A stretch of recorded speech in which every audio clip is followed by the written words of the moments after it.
santé. Dans le fond, merci d'être venu. Merci d'avoir pris le temps d'étudier ce que la Bible dit sur la sainteté, sur le corps, le temple de Dieu. Je peux me présenter. Donc, moi, c'est Lysée. J'ai 19 ans, puis je suis chrétienne, puis aussi je suis esthéticienne. Puis j'avais vraiment... merci les filles de m'avoir invitée. J'avais vraiment à cœur de parler de ce sujet. C'est vraiment un sujet qui me tient à cœur. Moi, je suis née dans une famille chrétienne. Nous, on était une famille qui allait à l'église tous les dimanches et tout ça. C'était vraiment inculqué dans notre famille et tout ça. Puis quand j'étais petite, j'aimais ça et tout ça. J'avais vraiment ce cœur pour Dieu et tout ça. Puis très tôt, malheureusement, ma mère m'a... Tu sais, j'avais connaissance des dangers d'Internet et tout ça. On m'avait expliqué, tu sais, tu peux pas parler avec les inconnus et tout ça. Puis moi, j'avais ça en tête et tout ça. Puis mes parents m'ont offert une tablette, puis c'est là que ça l'a vraiment ouvert. C'est là que j'ai commencé à parler avec des inconnus. J'avais 9 ans quand ça a commencé. La pornographie, envoyer des photos privées à des inconnus que je connaissais pas ou qui avaient un âge plus élevé que moi, là, et tout ça. Il y avait peut-être 15, 16, 17, 20 ans, même 30, 40 ans. Là. Puis ça a commencé comme ça. Puis de fil en aiguille, ça a commencé. J'étais vraiment isolée. Comment est-ce que tu t'es passée de envoyer ça, de ces péchés-là à être isolée, comme je crois? Ouais, dans le sens que, tu sais, j'étais vraiment pris dans ça. Puis, tu sais, moi, je savais que j'étais pris dans quelque chose, mais j'arrivais pas à mettre les mots dessus. Puis ces personnes-là, tu sais, ils t'isolent vraiment parce que, tu sais, tu trouves en eux comme un ami, quelqu'un qui te connaît, tout ça. Tu sais, puis ils sont comme, est-ce que tu peux m'envoyer ça? Puis là, t'as comme une espèce de lien de confiance dans un sens. Puis là, c'est ça, j'ai commencé à leur envoyer des photos. Puis là, ça s'est comme un peu plus accumulé dans un sens. T'sais, quand tu commences un petit peu, mais là, ça commence à devenir plus gros, plus lourd. Puis j'ai commencé à avoir la dépression, à pas m'aimer, à m'isoler complètement à cause de tout ça. Je cachais mon corps aussi. Puis tellement que j'étais isolée, je voulais pas sortir de chez moi. Est-ce que t'avais honte? Ah oui, c'est sûr que j'avais honte et tout ça. Mais en même temps, tu sais, je gardais tout pour moi. Fait que personne ne le savait. Il y avait des personnes qui se doutaient qu'il y avait un truc, mais ils pouvaient pas mettre le mot là-dessus, tout ça. C'est sûr. Puis c'est ça, j'étais pas du tout féminine. C'est ça. Puis j'avais pas une estime de soi, tu sais, j'avais une vision vraiment détériorée de la sexualité aussi. Le mariage, c'était sûr que j'étais pas dans l'équation du tout, tu sais, je voyais... Le mariage, c'est pas autant important que c'est pour moi aujourd'hui. Puis c'est ça. Fait que là, ça a duré de mes 9 jusqu'à mes 14, 15 ans. Puis je me souviens en décembre 2019, 2020, c'est ça, j'étais toute seule et tout ça. Puis j'étais allée dans la salle de bain. Puis là, je me suis mis à pleurer. Puis j'ai dit, Dieu, si t'existes, viens changer ma vie parce que je peux pas continuer comme je suis. J'ai comme réalisé à ce moment-là que OK, ce que je fais, c'est rendu trop gros, là. Puis après, j'ai continué comme si rien n'était. Mais le Seigneur, il a entendu cette prière-là parce que 7 mois après, ma mère a organisé une rencontre de chrétiens et tout ça. Puis il y avait une femme qui était venue de Montréal. Puis ma mère l'a invitée à dormir chez nous, tout ça. Puis cette femme-là, tu sais, j'ai prêté ma chambre et tout ça, puis elle pouvait pas dormir dans ma chambre. Elle était pas capable du tout. Parce que c'était tellement lourd dans ma chambre, tout ça. C'était comme mon milieu de vie, en fait, ma chambre. Puis le Seigneur... Elle priait aussi parce qu'elle ne connaissait pas tant. Elle connaissait ma mère, mais elle ne connaissait pas trop la famille.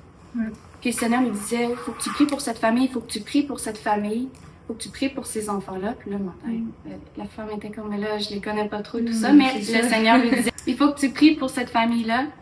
Puis le lendemain, je vais toujours m'en rappeler, tout ça. Elle a commencé à prier pour chacun des enfants, mais quand c'est venu à moi, là, j'étais comme, non, je veux pas que tu me touches et tout ça, je veux pas que tu pries pour moi. OK, parce qu'elle imposait ses mains sur vous, là. Puis c'est ça. OK, wow. Elle priait. Mais c'était fait vraiment pour le Seigneur, tu sais, elle avait demandé la permission, tout ça. Là, moi, je me suis en allée, je voulais pas qu'elle prie, mais elle a accepté de prier seulement, seule avec moi, puis mes parents à côté. Pas devant tout le monde, là, parce que j'étais un petit peu malaisée. Ouais. C'est intimidant. Non, c'est clair, là. Puis là, elle a prié pour moi, puis ça a été le déclic. Ça a vraiment été le déclic. Quand elle a prié, j'ai senti quelque chose que j'avais jamais ressenti auparavant. Tout avait changé, vraiment. Tu sais, j'ai senti comme si je flottais sur un nuage, vraiment. J'ai senti vraiment la liberté quand elle a prié pour moi. Puis je peux même pas mettre les mots dessus tellement que c'était beau.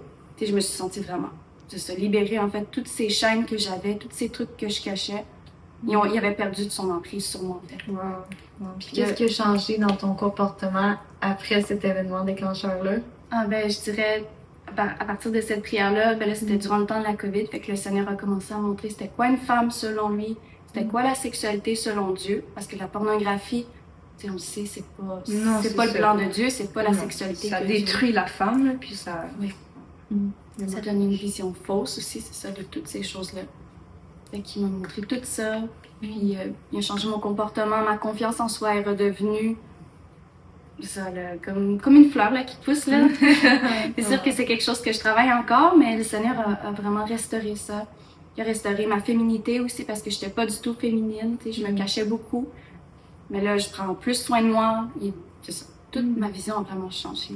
Puis la pureté aussi, j'ai ce désir de marcher dans la pureté. J'ai à cœur les jeunes aussi qui sont là-dedans. Wow. Fait qu'est-ce que tu peux nous expliquer plus en profondeur? C'est quoi la sainteté? Fait que la sainteté, je dirais qu'avant tout, c'est quelque chose que le Seigneur attend de nous. Parce qu'il dit que lui-même, il est saint. Donc, il attend à ce que nous, on soit saints. Donc, c'est 1 Thessaloniciens 4, versets 3 et 4. Donc, ce que Dieu veut, c'est votre sanctification. C'est que vous vous absteniez de l'impudicité. Que chacun de vous sache posséder son corps dans la sainteté et l'honnêteté. Fait que, ça, il attend de nous qu'on soit saints. Puis la sainteté, je pense que c'est vraiment, en fait, c'est un mode de vie. C'est un engagement que tu prends avec Dieu. C'est pas quelque chose que tu te dis, oh, ben, une journée je vais être comme ça, l'autre fois je vais marcher dans la sainteté. Mais non, c'est vraiment quelque chose que tu cultives avec le Seigneur. C'est comme un jardin, en fait, tu sais. Puis, ouais, c'est ça. C'est comme un jardin que tu cultives. Parce qu'un jardin, tu sais, on sait si tu en prends pas soin, tout va se détériorer dans le temps de le dire. Tu sais, les fleurs vont commencer à pourrir, il va y avoir des insectes qui vont venir détruire ce jardin-là. Donc, c'est vraiment un mode de vie. C'est vraiment une position. C'est vraiment une consécration aussi. Consécration, ça veut dire que tu donnes au Seigneur ta personne. Tu meurs à toi-même, dans le fond, ta chair. Tu meurs à toi-même. Tu offres ta personne à Dieu. C'est tes pensées, ton âme, ton esprit au Seigneur. Romains 12:1. Ouais. Tu peux nous le lire, Kelly? Oui. Je vous encourage donc, frères et sœurs, par la compassion de Dieu, à offrir votre corps comme un sacrifice vivant, saint, agréable à Dieu. Ce serait de votre part un culte raisonnable.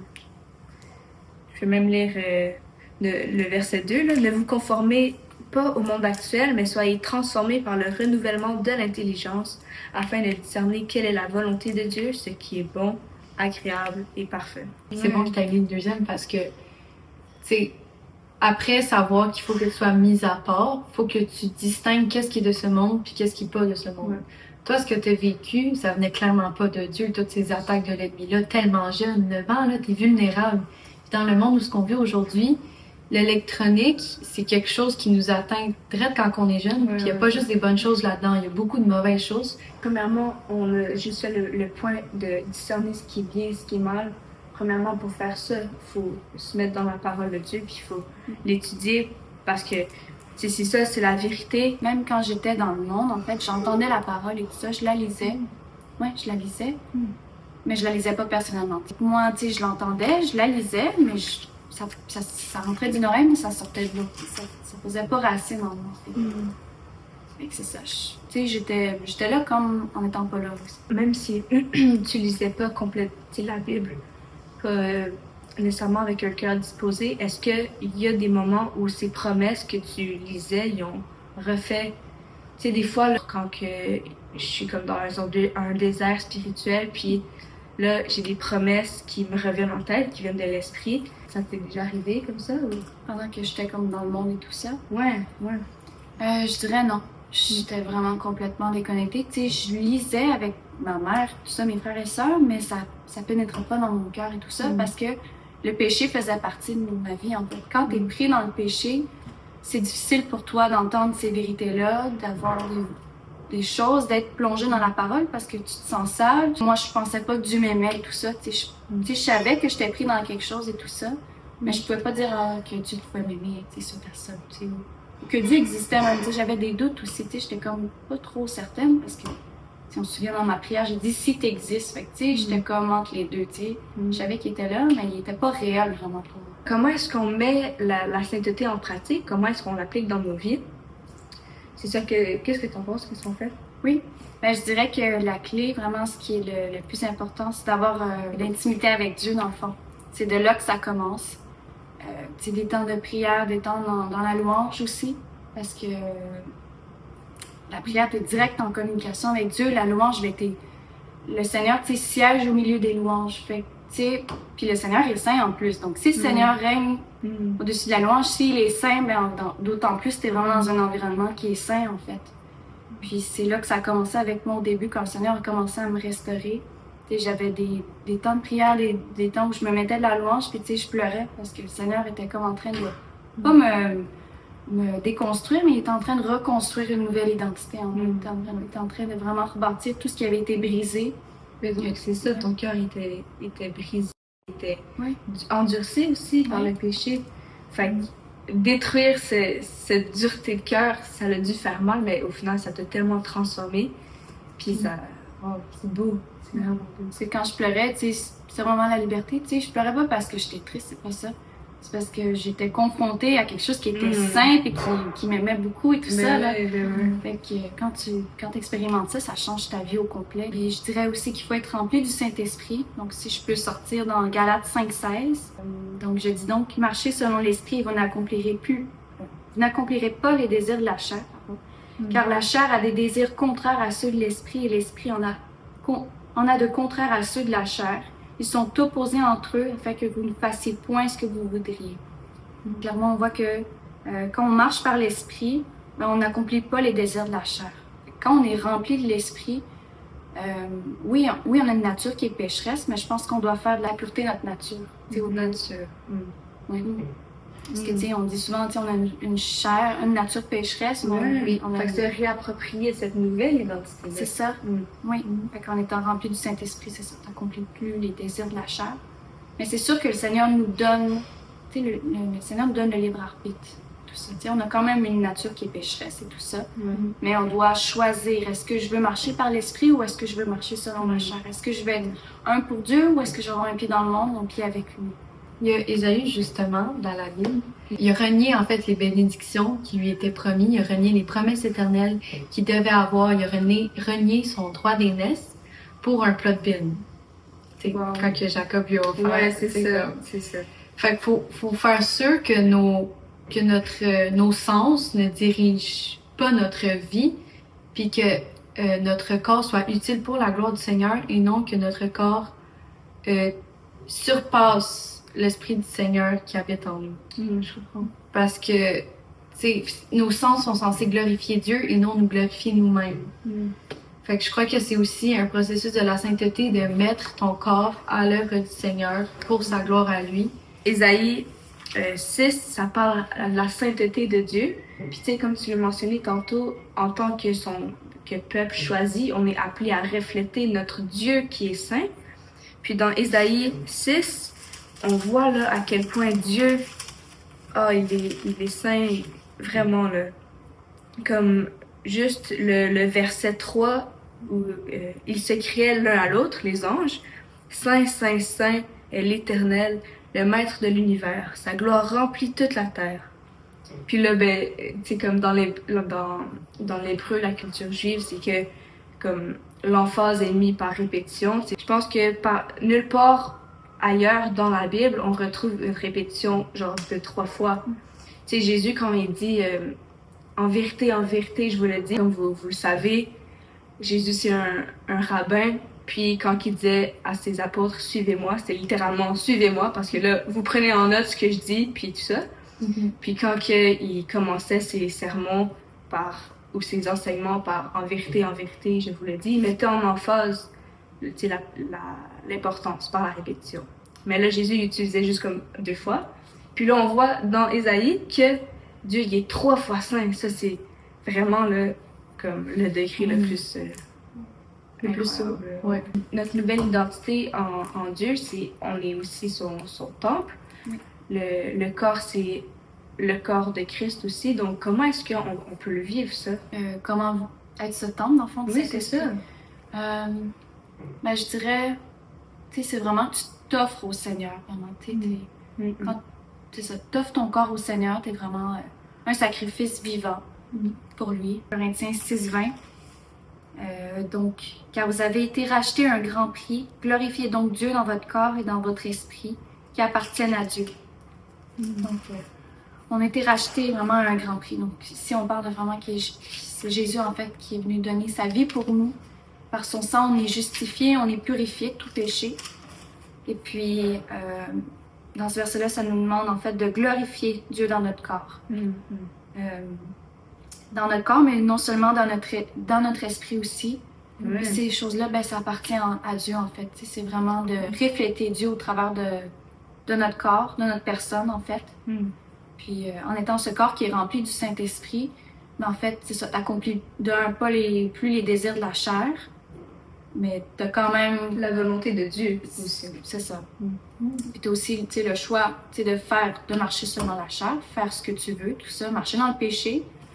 Fait que le Seigneur te donne le libre arbitre, mais en même temps, si on veut vraiment marcher dans cette plénitude de l'esprit, on est vraiment sanctifié, vraiment une sanctification qui vient. Justement, comment être saint? On sait qu'on doit rechercher la présence de Dieu puis vivre selon la volonté de Dieu.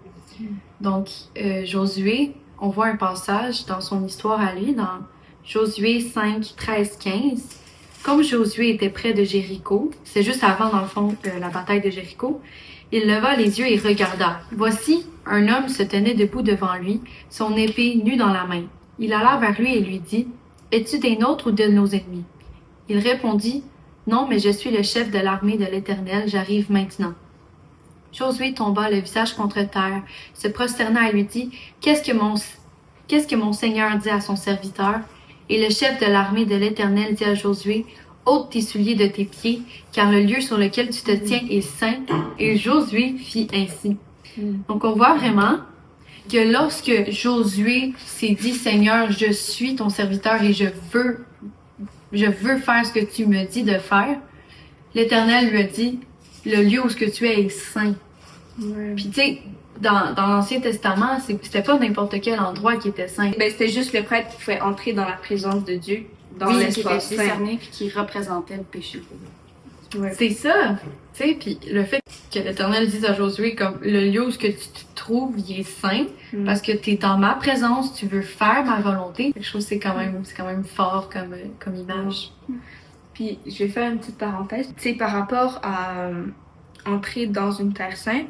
Là, si je reviens un peu à Ésaïe 6, où tu sais, les anges, ils se couvrent non seulement le visage, les pieds, parce que tellement que la gloire de Dieu, elle est incroyable, ils peuvent pas comme subir tellement cette gloire-là. Puis même Moïse sur le mont Sinaï, il avait demandé à Dieu de voir son visage, puis là, ben, Dieu a dit l'homme ne verra pas mon visage, puis lui a dit, ben, je vais te mettre comme dans tu vas être caché dans les roches, puis je vais passer, tu vas voir en arrière de moi. Puis Moïse a eu cette chance-là de voir juste comme de façon instantanée Dieu, puis tu sais, rapidement, là, il redescendait le mont Sinaï, puis le peuple d'Israël était comme, Moïse, cache ton visage parce que tu rayonnes trop, genre la gloire de Dieu est comme imprimée sur ton visage. Fait que tout ça pour dire que tu sais, Dieu est tellement glorieux que même les anges, ils doivent se couvrir les yeux. L'œil, la lampe du corps, si ton œil est en bon état, tout ton corps sera éclairé. Mais si ton œil est en mauvais état, tout ton corps sera dans les ténèbres. Si donc la lumière qui est en toi est ténèbres, combien seront grandes ces ténèbres? Même encore, tu sais, la pureté, là, c'est une question de tous les jours, tu sais, c'est vraiment une marche avec le Seigneur. Donc, on doit constamment se protéger ses yeux, protéger ses oreilles. Puis justement, avant, tu sais, j'écoutais de la musique clairement mondaine, là, j'écouterais plus ça, là. Mais mon style de musique a complètement changé, tu sais, c'est de la louange, de la musique chrétienne, c'est plus le même esprit. C'est comme ça, hein? Comme maintenant, ouais, genre, on trouve un plaisir là-dedans. Ça, c'est pas un fardeau de vivre dans la pureté, c'est vraiment une bénédiction. Vraiment. Puis c'est vraiment, je pourrais dire aussi, une porte pour accéder au Seigneur aussi. Parce que le Seigneur est saint, il s'attend à ce qu'on soit saint. Puis quand on est dans cet esprit-là, tout ça, il y a vraiment cette proximité. T'sais, plus on s'approche de la présence de Dieu, plus on devient saint nous-mêmes dans notre caractère. Donc, comment est-ce qu'on développe cette proximité-là? Cette proximité-là, je dirais, c'est l'intimité, c'est de passer du temps avec lui, dans sa présence. La prière, c'est la communication. La louange, comme j'ai dit tantôt, le Seigneur siège au milieu de la louange. Puis le Seigneur aussi siège au milieu de la louange, mais il est saint. Donc, quand t'es dans la louange, t'es vraiment dans une atmosphère qui est sain. Moi, je pleurais parce que je chantais au début. Oui. Quand j'avais ces temps de louange, je pleurais parce que j'étais touchée, parce que c'est la sainteté, c'est quelque chose qui t'environne, puis t'as pas envie de pécher quand t'es là-dedans, parce que tu te dis non, je peux pas pécher. Je suis en présence de quelque chose, tu le sens vraiment, c'est vraiment physique, tu le sens. Puis moi, je chantais ça, puis ça me faisait pleurer parce que j'étais comme waouh, mais là, je peux pas revenir en arrière, je peux pas faire ce que je faisais avant, tu sais. J'ai expérimenté ça, je pouvais pas, me compromettre, Ah ben, peut-être que je vais aller faire ça. Je suis chrétienne, mais je vais faire ça. Moi maintenant, c'est non. Je suis catégorique. Quand tu marches avec le Seigneur, c'est les 2 pieds dedans. Il a fallu que j'expérimente cette prière-là pour que je fasse un déclic puis que j'expérimente la présence de Dieu. Parce que quand tu n'expérimentes pas Dieu, tu n'expérimentes pas sa présence, c'est dur pour toi de dire, de marcher dans la pureté, je sais pas moi, d'arrêter le péché parce que tu comprends pas qui est Dieu réellement. Tu vis dans l'église, tu vois ces choses-là, ou même que tu vis pas dans l'église et tout ça, puis t'es comme, ben Dieu nous donne des règles et tout ça. Mais c'est parce qu'on n'a pas expérimenté la présence de Dieu encore. Parce que quand tu l'expérimentes, t'as envie d'être avec lui à tous les jours puis de lui plaire. Parce que tu sais qu'il est vrai, qu'il est réel, parce qu'il a changé ta vie, parce que tu l'as expérimenté. Fait que c'est plus juste une religion, tu fais quelque chose parce que tu le fais. Mais c'est vraiment quelque chose, c'est une relation que parce que c'est quelque chose qui est réel. Moi, quand j'ai vu que c'était réel, ben ça a changé ma vie, ça a changé ma perception. Je suis contente que tu aies mentionné le fait que la dame, elle est priée pour toi, puis ça l'a comme ouvert quelque chose, puis c'est fou parce que dans 2 Corinthiens 3, il y a comme un voile sur nos cœurs, puis Dieu, il te fait grâce de l'illuminer, d'enlever ce voile. 2 Corinthiens 3, 18. Nous tous qui, sans voile sur le visage, contemplons comme dans un miroir la gloire du Seigneur, nous sommes transformés à son image de gloire en gloire par l'Esprit du Seigneur. Entrer en communion avec lui, c'est tellement important pour répondre à son appel d'être saint, puis concrètement mettre son corps à son service. Il y a la modestie, tu veux-tu nous en parler de ça? Oui, la modestie, je dirais que bon, avec tout ce que j'avais vécu, tout ça. C'est sûr que moi, avant, je me cachais plus, là. J'étais pas du genre à séduire et tout ça. Il y en a qui auraient fait le contraire et tout ça avec ce qu'ils vivent. Mais moi, c'était plutôt le contraire, je me cachais beaucoup et tout ça parce que j'avais honte. Mais la modestie, c'est vraiment le fait de s'habiller pour pas séduire, en fait, pour pas amener les autres à pécher, mettons. C'est vraiment, t'as une position, t'habiller modestement. Il y a vraiment une beauté qui vient avec ça, en fait. C'est fou parce que le monde nous enseigne que la beauté, c'est la séduction, c'est sensuel, puis en fait, ça détruit complètement l'image de la femme.